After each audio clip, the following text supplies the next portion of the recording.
Hello दोस्तों, इस corona virus ने हम सभी भारतीयों को सबसे बड़ी आर्थिक मंदी के दरवाजे पर लाके खड़ा कर दिया है। चलिए समझते हैं कि आर्थिक मंदी आई कैसे। पिछले एक महीने से, तकरीबन एक महीने से हम सभी लॉकडाउन झेल रहे हैं। हम सभी अपने घरों के अंदर हैं, यानी ना हम नौकरी पे जा पा रहे हैं। जहां हम नौकरी करते हैं वो बिजनेस ठप पड़े हैं, वो मैन्युफैक्चरिंग यूनिट ठप पड़ी हैं, वो सर्विस इंडस्ट्रीज ठप पड़ी हैं। यानी ना हम सेल कर पा रहे हैं, ना हम कोई चीज़ परचेज कर पा रहे हैं। यानी पिछले एक महीने से कोई भी इकोनॉमिक एक्टिविटी नहीं हो रही है।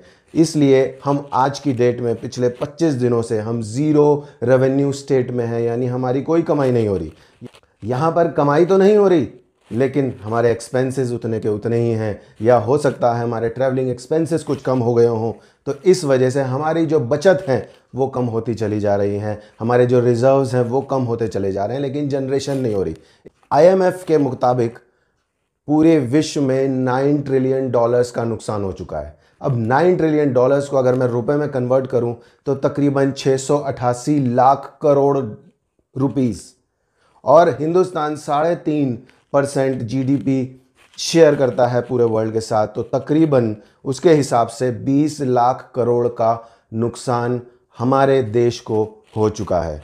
अब आप समझिएगा कि ये सारे आंकड़े देख के एक मन तो ज़रूर कर रहा होगा कि सर पकड़ के बैठ जाए, मायूस होकर बैठ जाएं। लेकिन दोस्तों नहीं, हमें मायूस होकर नहीं बैठना, हमें हारना नहीं है, हमें थकना नहीं है। हमें जो आने वाले 15 दिन और हैं हमारे पास इस लॉकडाउन के, हमें अपने बिजनेस को बढ़ाने की तैयारी करनी होगी, अपने मानसिक संतुलन को बढ़ाना होगा, अपने माइंड की शक्ति को बढ़ाना होगा, और हमें इस आने वाली आर्थिक मंदी को झेलने के लिए अपने आप को तैयार करना पड़ेगा। और वो ऐसे बैठ के तैयार होने वाला नहीं है, ऐसे मायूस होकर तैयार होने वाला नहीं है, ऐसे हारने से तैयार होने वाला नहीं है। हमें जिस तरीके से अपने शारीरिक इम्यूनिटी को बढ़ाया है, ऐसे ही हमें अपने मानसिक इम्यूनिटी को बढ़ाना पड़ेगा। और हमें ये आते हुई आर्थिक मंदी यानी रिसेशन ये आने ही वाला है, हमें उसकी तैयारी करनी पड़ेगी। कैसे?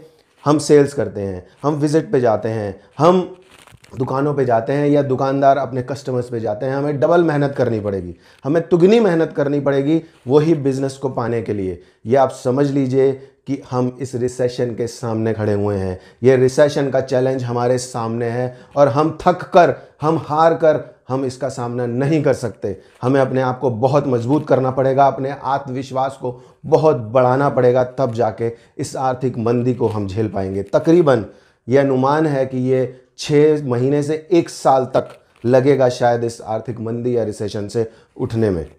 दोस्तों, आप समझ सकते हैं कि कितना बड़ा पीरियड है। कंपनीज़ को एम्प्लॉयज़ को कंपनी के साथ एक कोऑर्डिनेशन बनाना होगा। एक इस रिसेशन से निकालने के लिए अगर कंपनी को किसी की चीज़ की ज़रूरत है तो एम्प्लॉयज़ को वो डोनेट करना पड़ेगा, और अगर एम्प्लॉयज़ को किसी एफर्ट की ज़रूरत है तो कंपनी को उस लेवल पे जाना पड़ेगा। ये एक ही मात्र तरीका है अपने आप को मजबूत करना, मानसिक रूप से पॉजिटिव एटीट्यूड के साथ हमें इस आर्थिक मंदी को झेलना ही पड़ेगा। दूसरी चीज़ हमें ये करनी पड़ेगी कि हमें कम से कम खर्चों में, हमें कम से कम संसाधनों में अपने जीवन को, अपने बिजनेस को आगे बढ़ाने की आदत डालनी पड़ेगी। यानी लिमिटेड रिसोर्सेज के साथ हमें अपने बिजनेस को चलाना पड़ेगा, नहीं तो ये रिसेशन हमें मार देगा। ये आप ध्यान रखिएगा। इस रिसेशन के अंतर्गत सभी आने वाले हैं, चाहे हम नौकरी करते हैं, चाहे हम बिजनेस चलाते हैं, चाहे हम ट्रेडिंग करते हैं, चाहे हम मैन्युफैक्चरिंग करते हैं, चाहे हम सर्विसेज इंडस्ट्री में हैं, सभी के सामने रिसेशन खड़ा हुआ है। और इसको मजबूती के साथ हम सभी ने मिलके इस मजबूती के साथ इसको हराना है और हिंदुस्तान को आगे बढ़ाना है। सरकार अपनी तरफ से सारी मदद कर रही है, लेकिन हमें सरकार के ऊपर डिपेंड नहीं रहना। हमें खुद अपने बिजनेसेस को, हमें खुद सबको मिल करके अपने को आगे बढ़ाना पड़ेगा, और अपने इस इकोनॉमी को, अपने व्यापार को, अपने धंधे को आगे लेके जाना पड़ेगा। इस वीडियो के माध्यम से मैंने यही कोशिश की है कि आने वाले 15 दिन जो हमारे पास बचे हैं, हम उसमें अपने बिजनेस को और अच्छी तरीके से और स्पीड से बढ़ाने के लिए हम प्लानिंग कर सकें, और अपने एम्प्लॉयज़ को, अपने साथ के बंदों को हम मोटिवेट कर सकें कि तैयारी कर लो आने वाले रिसेशन की।